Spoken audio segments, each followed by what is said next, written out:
Vamos lá. Boa tarde a todos. Boa tarde, vão chegando, bem-vindos. Vamos só aguardar aqui o Uronal retornar. Então agora vocês estão me ouvindo bem, estão me vendo bem. Parece que deu uma travada e voltou. O Uronal voltou. Vamos lá.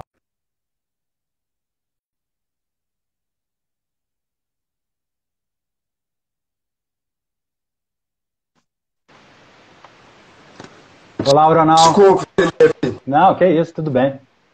Isso Eu não me acontece, dei conta problemas do técnicos.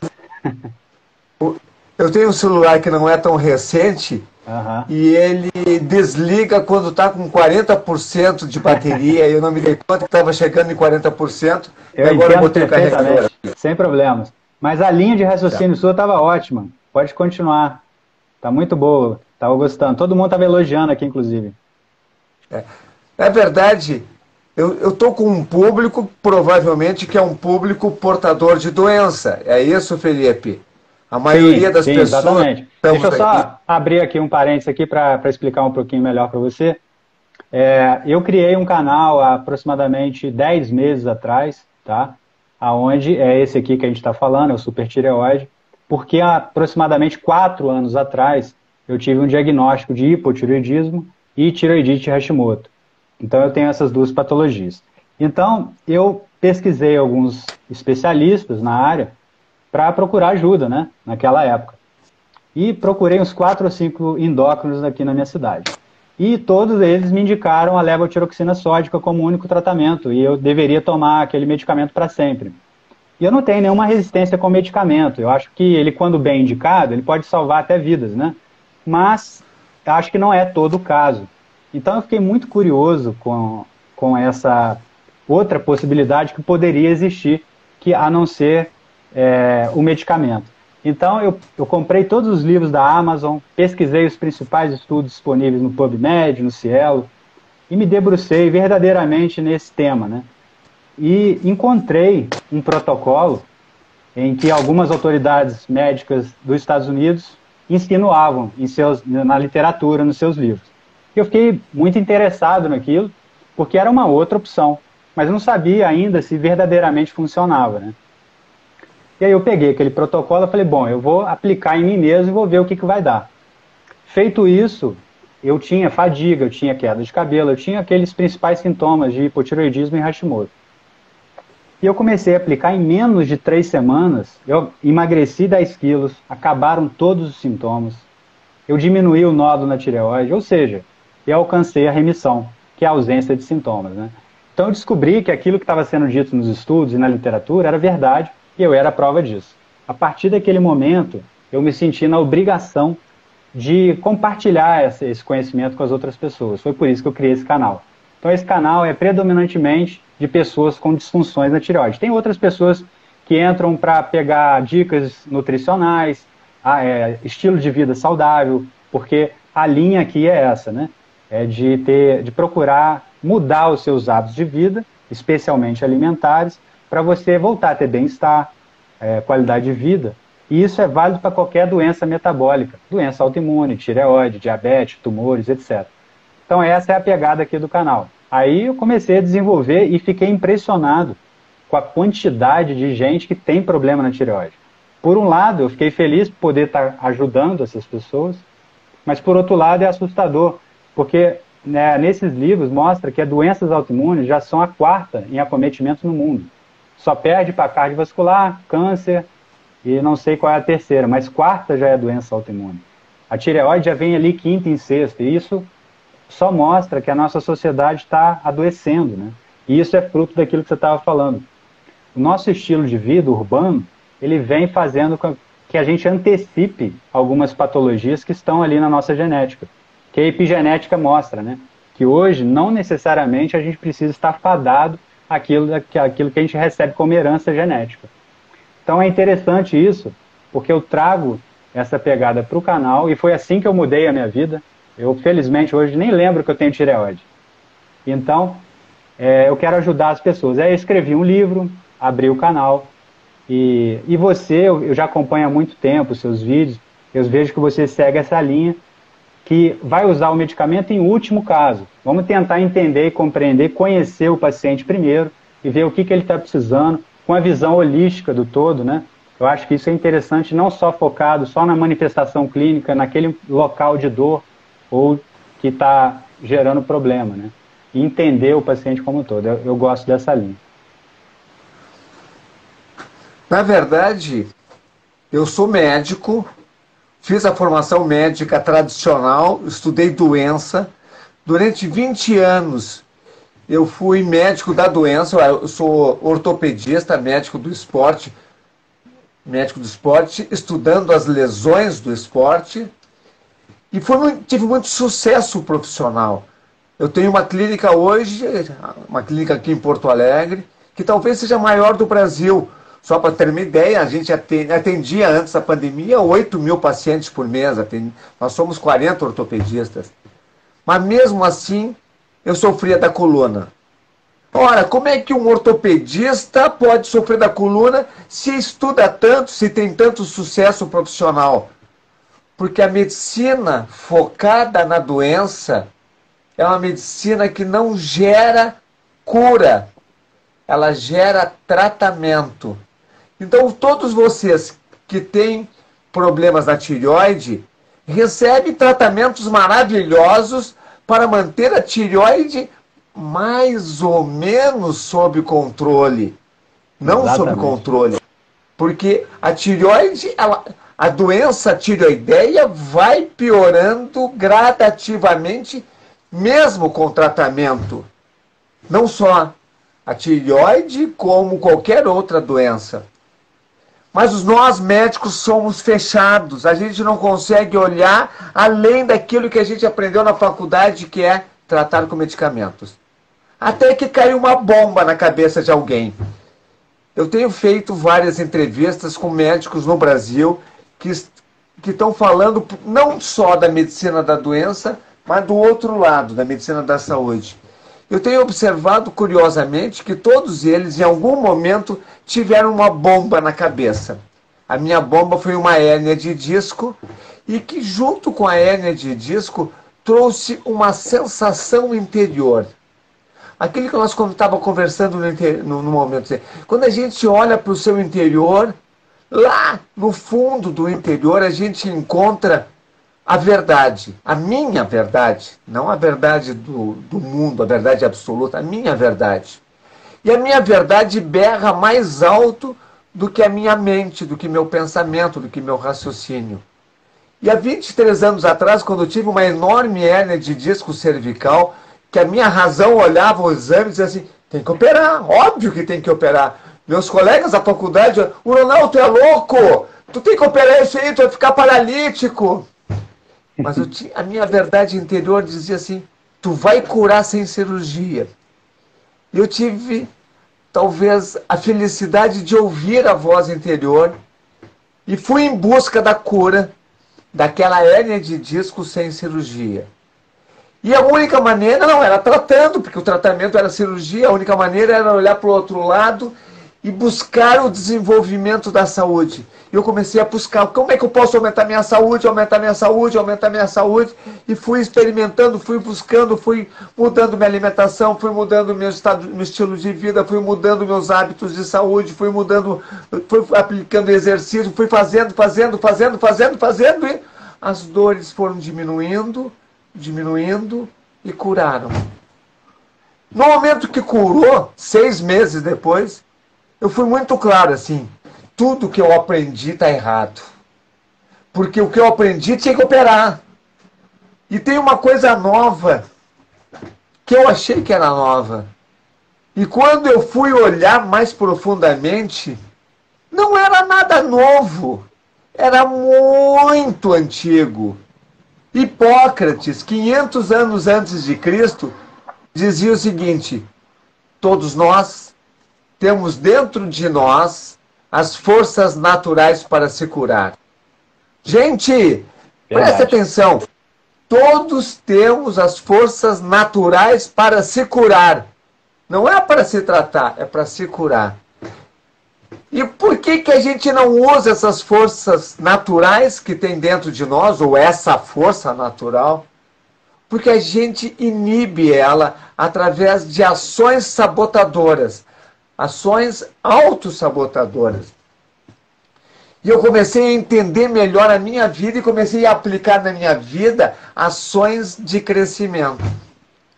No meio do caminho, eu estou falando para vocês que têm problema de tireoide, estou falando para vocês que têm problema de a doença de Hashimoto, que é uma doença autoimune, porque vocês estão dentro dessa situação que eu estava vivendo com uma coisa muito mais leve. Tendo uma doença de hérnia de discos, no caso era cervical, é muito mais leve que ter uma doença autoimune. Eu não estou comparando, mas eu estou dizendo assim, nós estamos dentro do mesmo complexo.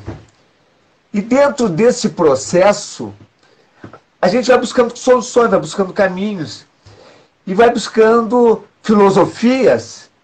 E dentro dessa busca, eu encontrei uma informação que tinha passado por mim batida durante muitos anos.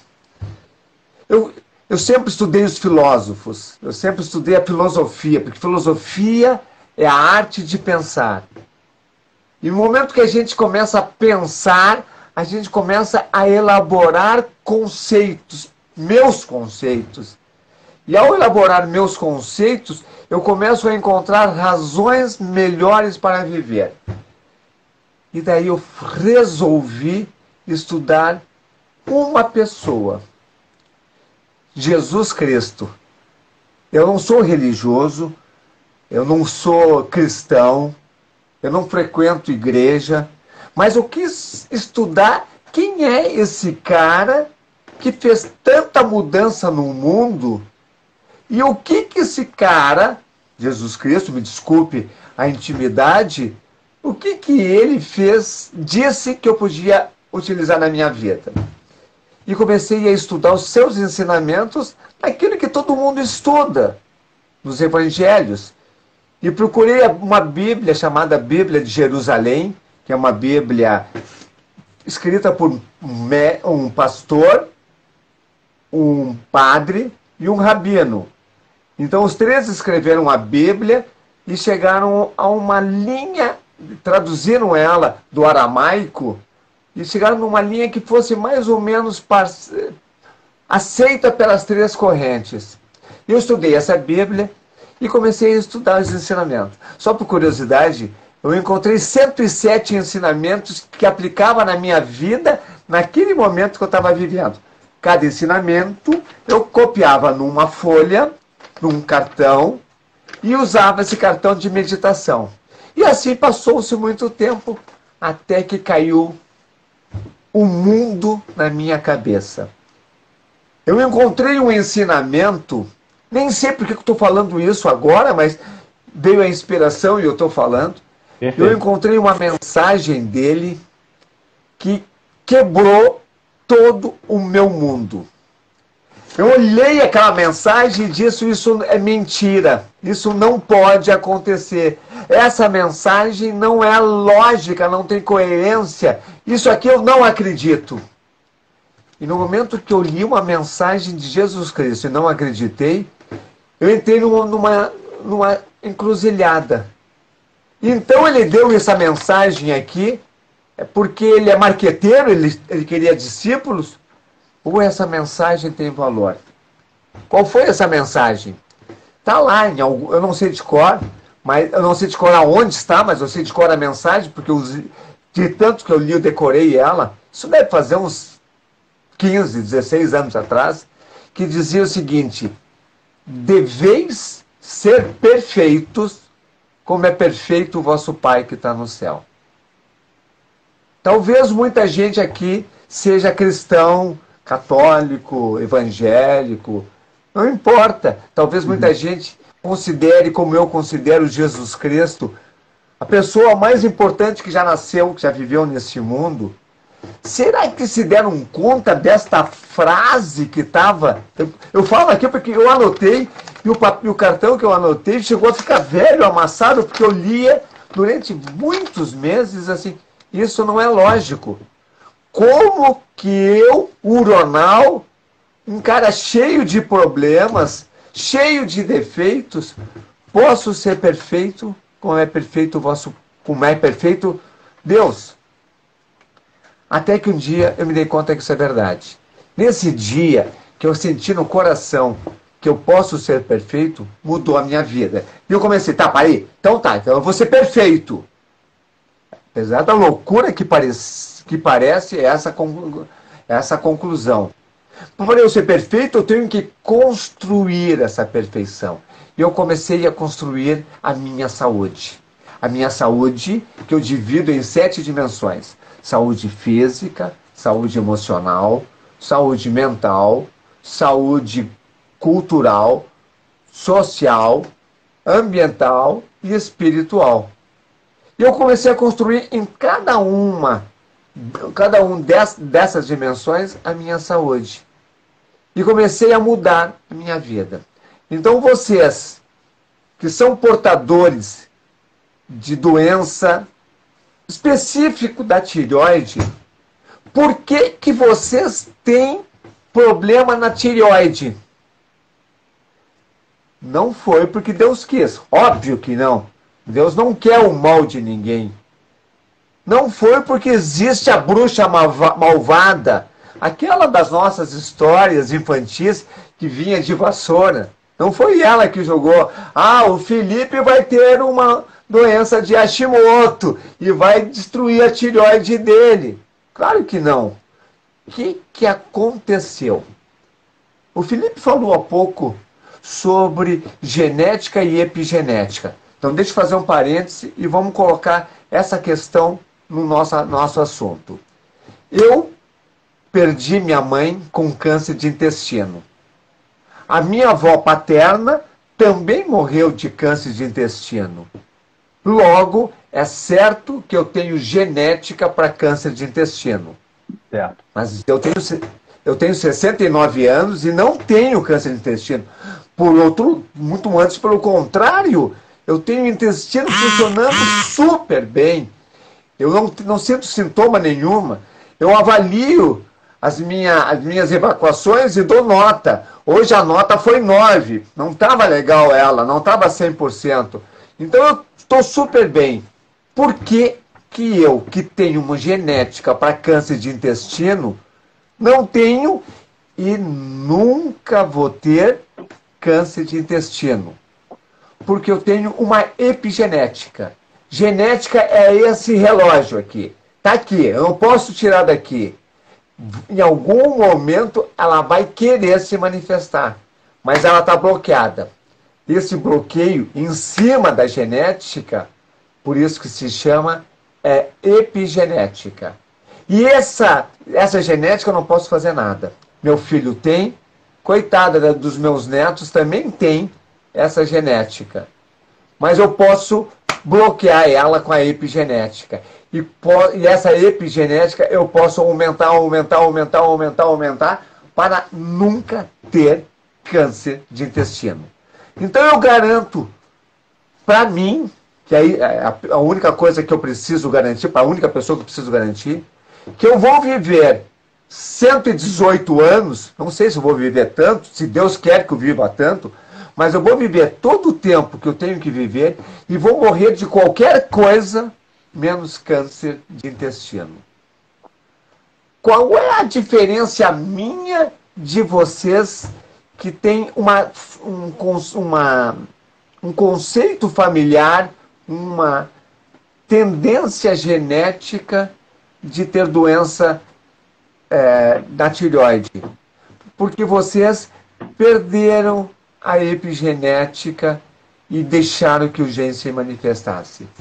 E qual é a situação do nosso amigo Felipe, que teve a doença de Hashimoto?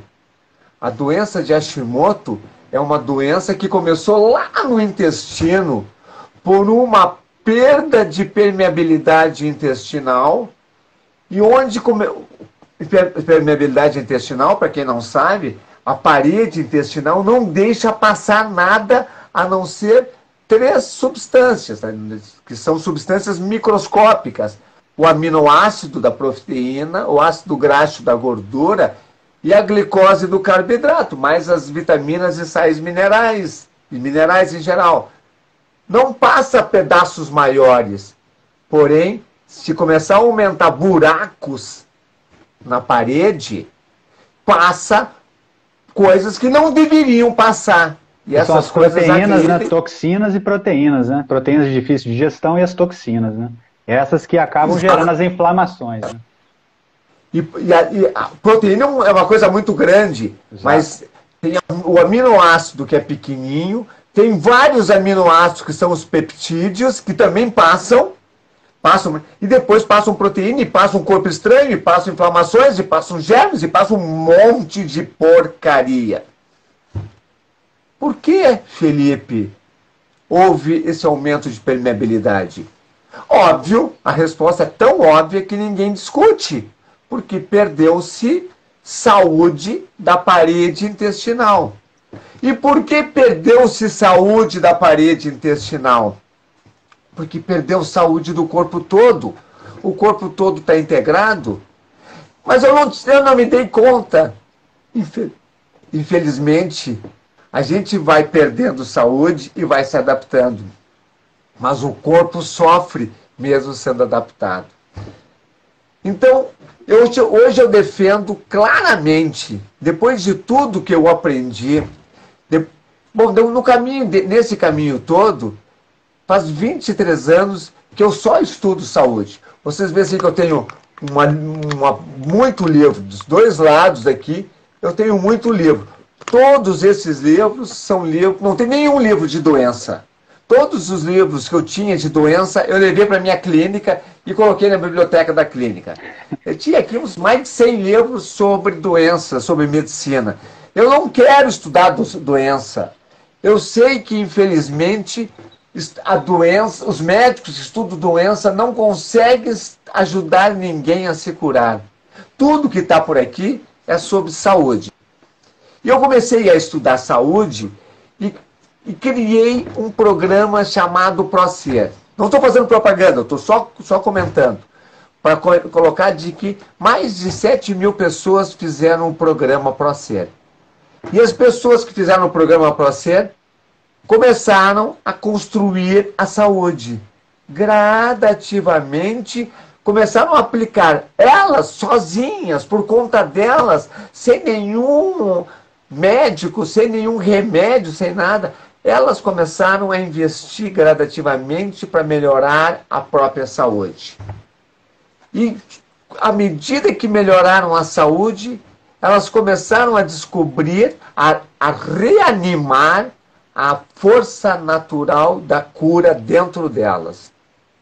E ao investir na saúde e aumentar essa força natural da cura, as doenças começaram a diminuir. Então, algumas doenças básicas, como as doenças ortopédicas que eu tratava e não curava nem a mim, as pessoas que aumentavam a saúde começaram a diminuir as doenças ortopédicas, as dores todas do corpo, as doenças reumáticas, desapareciam. Aquelas pessoas que tinham doenças degenerativas, hipertensão, diabetes, arteriosclerose, esteatose hepática, depressão, todas aquelas doenças degenerativas. O corpo degenera e manifesta doença. Todas essas pessoas começaram a diminuir ao ponto de curar. As pessoas que tinham doença autoimune começaram a melhorar gradativamente as suas doenças autoimunes. Nós tivemos aqui o relato do Felipe, mas muitas delas curaram as doenças autoimunes. Então, aquelas doenças autoimunes mais simples, rinite, bronquite, as doenças médias, tipo asma, psoríase, curavam fácil, 2, 3 meses.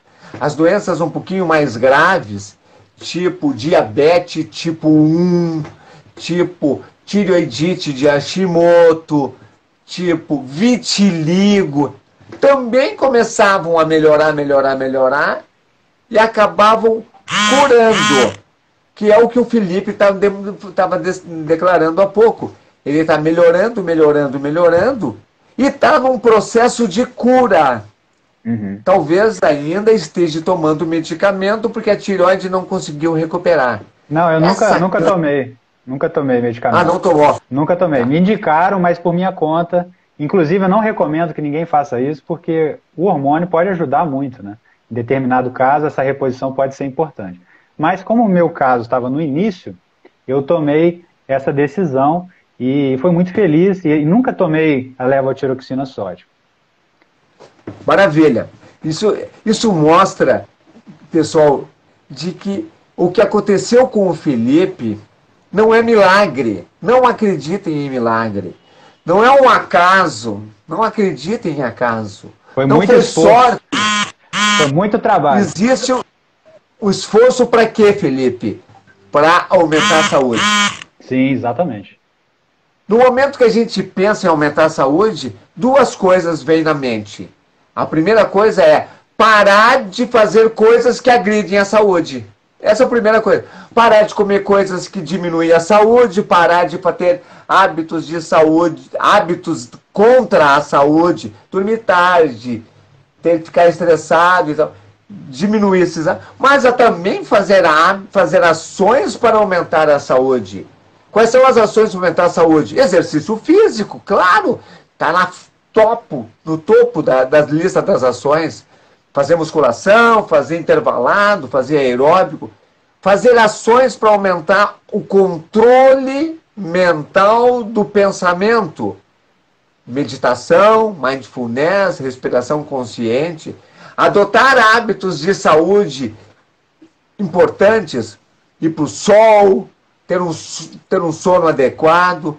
Adotar uma alimentação que seja saudável. Não alimentação que prejudique o corpo. Adotar, depois de ter uma alimentação saudável, adotar o hábito do jejum. Jejum noturno, jejum intermitente, jejum de mais dias. Entender que a nossa alimentação não tem todos os nutrientes necessários para ter uma vida saudável e ter que suplementar alguma coisa. Aqui, eu moro em Porto Alegre. Porto Alegre, nessa época do ano, eu posso ir para o sol o tempo que eu quiser. O raio solar não produz vitamina, não estimula meu corpo a produzir vitamina D nessa época do ano.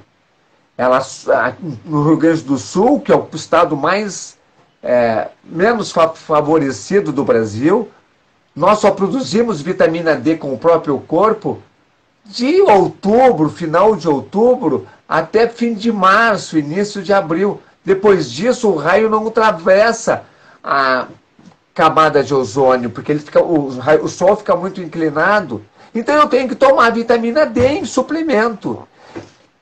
A minha alimentação é perfeita. Perfeita, desculpe, viu? É a mais perfeita que eu posso fazer. Mesmo assim, falta magnésio. Então, o nosso solo é pobre nisso, né? A gente não tem uma região vulcânica, então a gente já é pobre nesse sentido, né? Em todas as regiões do Brasil. Então tem que suplementar magnésio. Então a gente faz ações para aumentar a saúde. E à medida que a gente faz ações para aumentar a saúde, a gente vai recuperando as nossas forças naturais da cura. Então todos vão se curar. Quem tem problema de tireoide tem um problema um pouco mais sério de quem tem problema do coração. Quem tem problema do coração, pressão alta, insuficiência cardíaca, recupera a força do coração, a saúde do coração, muito rápido. 6 meses já recuperou. A tireoide não.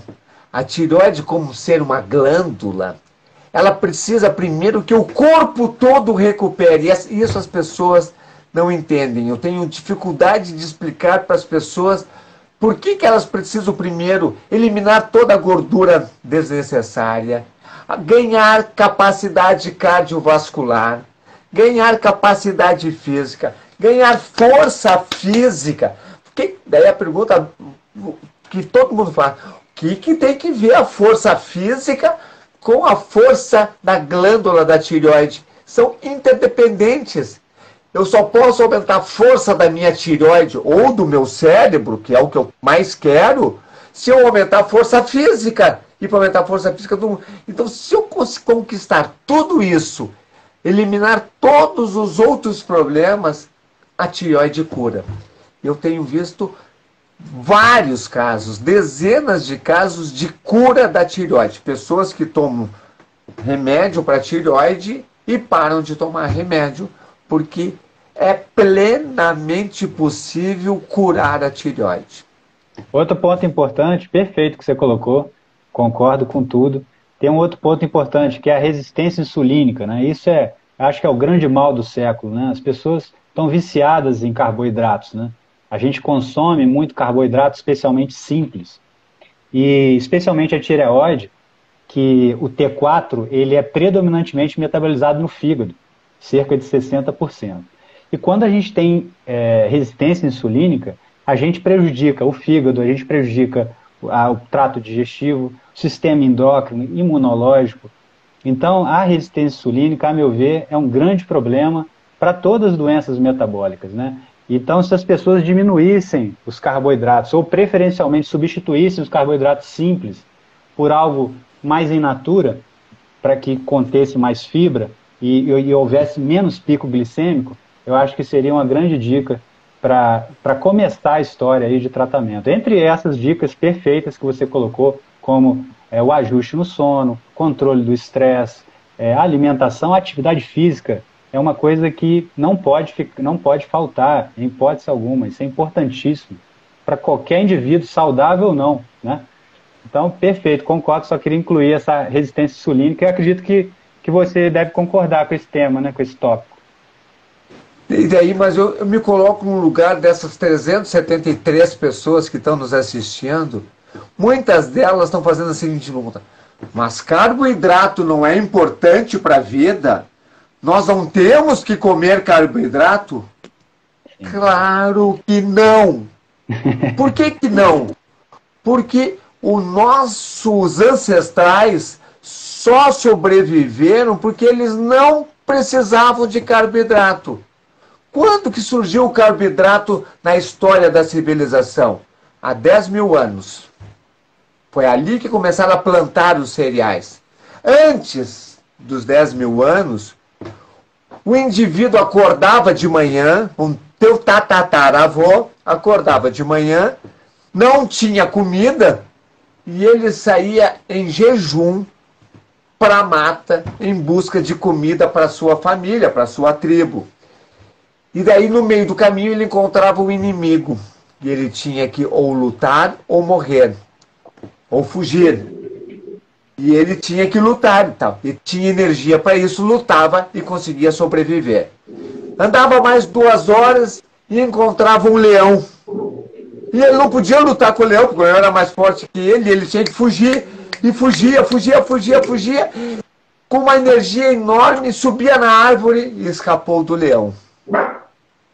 E daí ele continuava andando, e lá pelo meio da tarde ele encontrou o javali. Ah, mas ele não comia? Comia. O que ele comia? Frutas silvestres. Vocês já andaram em mata nativa, Mata Atlântida? Aqui no Rio Grande do Sul nós temos um resquício da Mata Atlântica.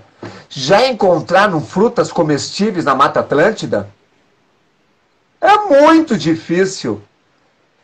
Encontram-se frutas venenosas, mas frutas comestíveis é muito raro. Ou então folhas comestíveis, ou raízes comestíveis. Então ele comia isso, ele conseguia coletar isso. Mas isso não dava energia. Ele continuava caminhando e às 3 da tarde ele encontrou o javali. E daí, sei lá, um animal. E assim, esse animal eu preciso levar. E não era assim: vem cá, javalizinho querido, vem com o papai para nós ir lá para eu te matar. O javali fugia e ele corria atrás. Matava o javali. Ao matar o javali, que é proteína e gordura, botava nas costas e levava durante tantas horas até a sua tribo. Meus amigos, onde é que está o carboidrato em toda essa luta de sobrevivência que eu simulei num dia do nosso ancestral, que viveu antes de 10 mil anos atrás. Não tinha carboidrato. Aquela fruta silvestre não dava condição para ele ter essa energia toda. E de onde que ele tirava essa energia? Das reservas dele. Então ele chegava na tribo de noite, era uma festa, acendiam fogueira, comiam o javali, faziam um enorme de um banquete, e no dia... E o que sobrava do banquete? Não tinha geladeira, gente. Então eles jogavam para os lobos. Foi aí que surgiu a domesticação do lobo, que virou o cão doméstico. Que era muito mais fácil para o lobo ficar perto do ser humano e ganhar os restos do javali. No dia seguinte, ele acordava com a barriga cheia e saía de novo. Gente, essa é a razão da gente viver. A gente viveu durante 2 milhões. Eu estou pegando 3 milhões desde o momento em que surgiu o Australopithecus no mundo. Isso a gente tem certeza por datação por carbono 14. Nesses 2.999.000 anos, não houve carboidrato. A partir de 10 mil anos, a gente começou a semear cereais. E naquele período anterior à semeadura dos cereais, que começou a dar início às cidades, porque tu tinha uma plantação e construía uma casinha, daí um outro tinha outra plantação, construía outra, começou a formar os pequenos burgos, as pequenas cidades, deixou-se de ir à caça e começou-se a usar os carboidratos. Nós não precisamos de carboidrato. Nunca precisamos de carboidrato. Deus, ou se você não acredita em Deus, a natureza, quando nos criou para nós vivermos sem carboidrato. Daí as pessoas estão perguntando, mas a glicose não é importante para o cérebro? É muito importante. Sem glicose o cérebro não vive. E de onde é que o cérebro tira a glicose? O fígado produz, o que o Felipe falou. O fígado produz a glicose na quantidade que o cérebro precisa. Então, e produz só a glicose que o cérebro precisa, ou que o coração precisa, ou que alguns outros órgãos específicos precisam. Se precisar 100 moléculas de glicose por segundo, quantas o fígado vai produzir? 100. Nenhuma mais, nenhuma menos.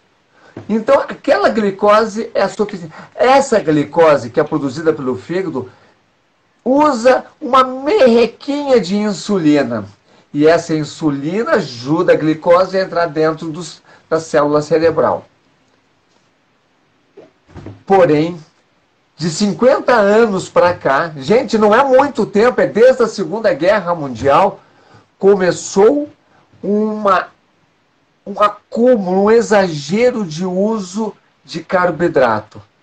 Então, aquela energia que o nosso tataravô tirava da gordura para ter energia, ao ponto de ficar 3, 4 dias sem comer e ter energia para lutar pela sua vida, que era a energia tirada da gordura, metabolismo lipídico, ela desapareceu do homem moderno. Ela não desapareceu do corpo, ela desapareceu da atuação, ela ficou escondida, subutilizada, porque é muito, muito mais fácil tirar a energia da glicose. Então a gente começa a comer glicose, se sente energizado e começa a comer mais do que precisa. E daí o que acontece? A glicose que sobra estimula o pâncreas a produzir mais insulina. Entra no assunto da hiperinsulinemia. E aquela insulina produzida a mais pega essa glicose e leva para o fígado. Coitado do fígado. Lá no nosso ancestral, ele pegava um pouco de glicose que sobrava, transformava em gordura e guardava dentro de si o pouco dessa gordura. Todo fígado tem capacidade de guardar de 5 a 10% de gordura dentro da sua célula. Porque no dia seguinte ele pega essa gordura que está na sua célula e libera em forma de glicose para o cérebro. é a neoglicogênese. Só que no mundo ocidental, e nós estamos pagando, com essa Covid-19, nós estamos pagando o preço desses maus hábitos, o excesso de carboidrato fez que o fígado conservasse não só 10%, mas 15%, 20%, 30%, 40%, 50%. E quando começa a acumular mais gordura no fígado, as outras funções do fígado não funcionam. Para que serve o fígado? Para pegar a poluição, para pegar toxinas e tal, quebrar as toxinas e as toxinas não intoxicar o corpo. Mas se eu estou com a célula hepática cheia de gordura, eu não consigo fazer isso. E daí vocês dizem, o meu fígado é perfeito. Eu fiz uma ecografia do abdômen e o meu médico disse que não tem gordura no fígado. Errado. Eu não quero saber o que mostrou a tua ecografia. Eu quero saber o seguinte, a tua cintura umbilical, ali, a linha da cintura, aumentou meio centímetro nos últimos 20 anos? Claro, eu passei de calça 38 para 40. Então, sinto te dizer, essa gordura que está ali, só está ali porque teu fígado tem mais de 50%. Então, esse é o processo degenerativo que leva a uma hiperprodução da insulina, que você falou, Felipe, que leva a uma hiperinsulinemia, que leva as células a ter uma resistência insulínica. No nosso tataravô, se tivesse 10 moléculas de insulina para uma molécula de glicose, se tivesse uma molécula de insulina para uma molécula de glicose, estava de bom tamanho. Hoje, para cada molécula de glicose que está no sangue, nós precisamos 10, 15, 20 moléculas de insulina. Porque nós temos uma resistência à insulina. A insulina quer botar a glicose dentro da célula, a célula assim, negativo, eu não quero, não quero, não quero. E o pâncreas começa a produzir mais insulina. Essa hiperinsulinemia não é um fator gratuito. Ela gera todas as doenças. Quanto mais insulina, mais inflamação tem o corpo. Quanto mais inflamação, mais doença. Exatamente. E à medida que aumenta a inflamação, aparecem as doenças da tireoide. Exatamente. Algumas doenças aparecem de uma hora para outra, como é o caso da tireoidite de Hashimoto, que é uma doença autoimune. Bem-vindo, mais ou menos, bem, pum, apareceu. Tá. Por que apareceu? Porque tem uma hiperinsulinemia, tá? Todo o processo está muito ligado. Então, quando o Felipe fala em recuperar a alimentação, recuperar a saúde, ele está falando claramente em diminuir a ingesta de carboidrato. E se algum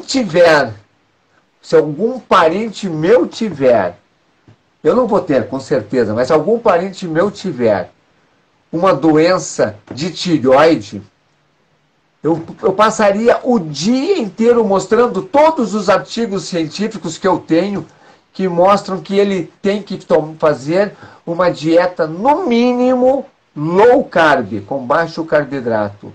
Mas se o cara for guerreiro, vai fazer uma dieta cetogênica, com menos carboidrato ainda. Porque melhorando a função pancreática, diminuindo a insulina, que vocês que têm problema de tireoide devem estar em torno de 20 a 30, tem que diminuir essa insulina para 2, para menos de 3, porque só aí começa a dar estímulo para a tireoide começar a regenerar. Ronaldo, só abrindo um parênteses aqui, existe um dado interessante que reflete exatamente o que você está falando. Cerca de 50% dos diabéticos têm alguma disfunção na tireoide. Então você vê que tem relação a essa questão metabólica, né? Aliás, as doenças metabólicas têm o mesmo princípio que aquilo que a gente falou do leak gut, que é o intestino hiperpermeável, né? Começa tudo ali, né? Então essa questão é muito importante, a alimentação, a atividade física, começar tratando o intestino, né?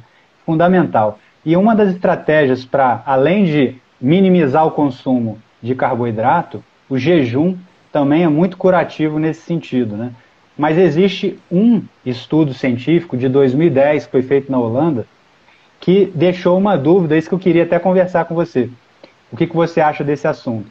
É um estudo holandês, foi feito em 2010, que colocaram milhares de pessoas com disfunções na tireoide. E nesse estudo, o que aconteceu? Foi mostrado que essas pessoas que tinham esse problema, foi tirado, né, o T4 sintético, né, e todas essas pessoas melhoravam e seguindo uma alimentação adequada. E também colocaram também o jejum intermitente durante essa alimentação. Só que o estudo, ele colocou que a pessoa, deixa eu lembrar aqui o detalhe aqui do estudo, que o jejum, ele não poderia ser tão prolongado. Só que isso dá margem, porque tem vários tipos de jejum, né? 8, 12, 16, 24, 48, 7 dias. Então, na verdade, ficou em aberto o que o estudo quis dizer com jejum prolongado.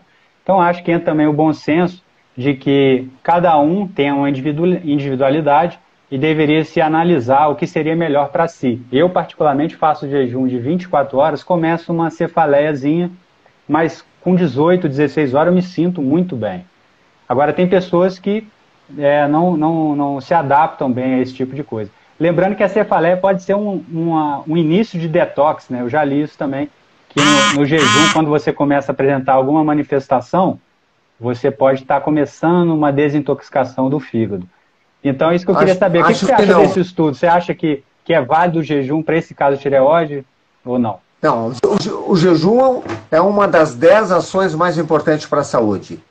As pessoas que têm cefaleia, que têm desconforto, que têm mal-estar, que têm irritabilidade, que têm perda de produtividade, que têm perda de capacidade mental no jejum, significa uma única coisa: elas não têm o corpo preparado para fazer jejum. Eu faço jejum todos os dias há 2 ou 3 anos. Eu faço jejum intermitente.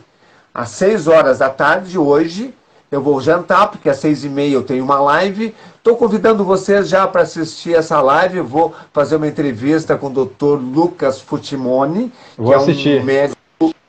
que é um médico que está mudando a saúde no Brasil. Então, vou terminar essa live às 7h30, então vou jantar às 6 horas da tarde.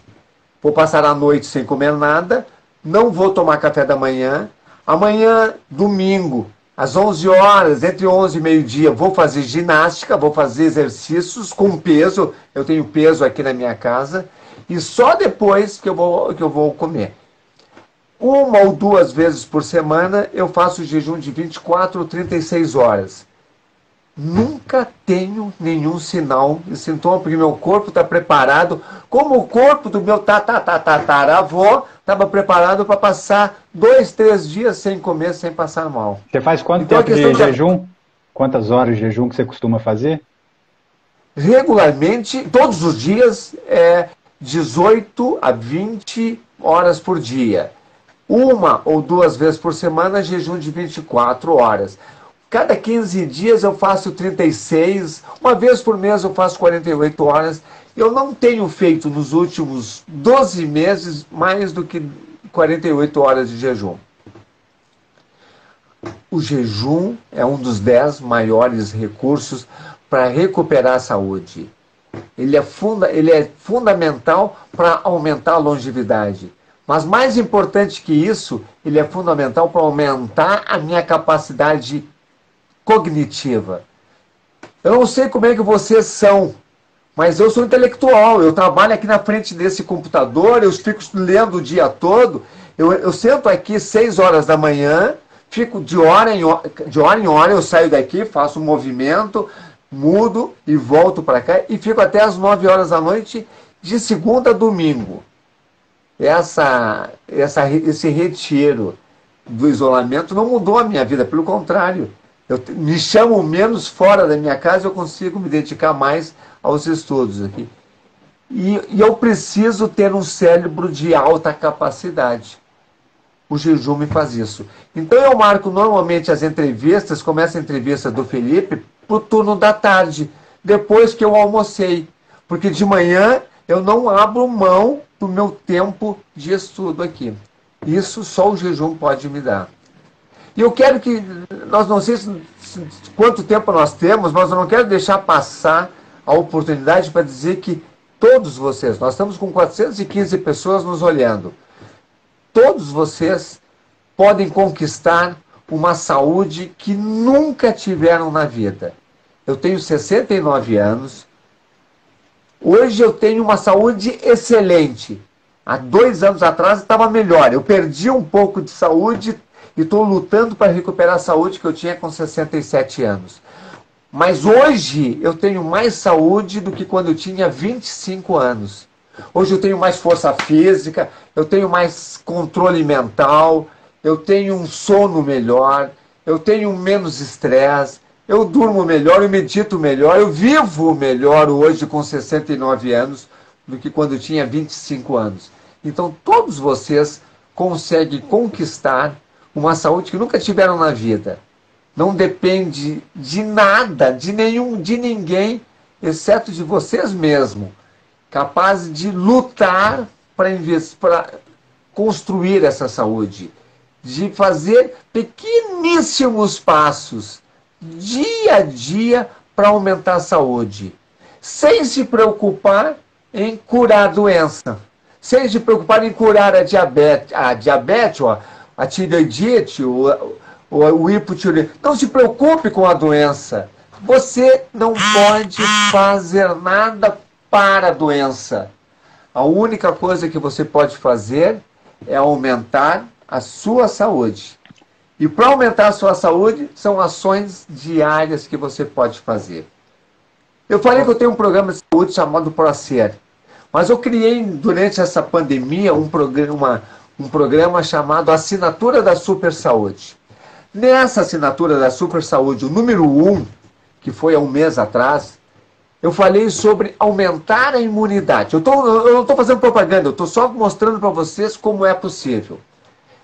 Nesse livro, eu escrevi um livro chamado Como Aumentar a Imunidade em Tempo de Coronavírus. Nesse livro, eu mostro 15 ações que todos vocês podem fazer todos os dias para não diminuir a imunidade. O importante é não diminuir a que vocês têm. E mostro 18 ações que todos nós podemos fazer para aumentar a imunidade. E mostro 19 suplementos, eu tomo 14 desses 19, para ajudar na imunidade. Ou seja, existem 33 ações que cada um pode fazer para proteger, aumentar a saúde, aumentar a imunidade em casa, desde que esteja acima da linha de pobreza. Por que eu digo acima da linha de pobreza? Porque quem está na linha de pobreza não tem comida. Se não tem comida, não matou todas as situações. Viver numa situação que não tem o que comer é muito desagradável. Verdade. Mas se tiver o que comer, se está acima da linha de pobreza... Seja seletivo. Pode fazer as 33 ações para aumentar a saúde. Então não vamos dizer assim, isso é para rico, é para ti que é médico economicamente resolvido.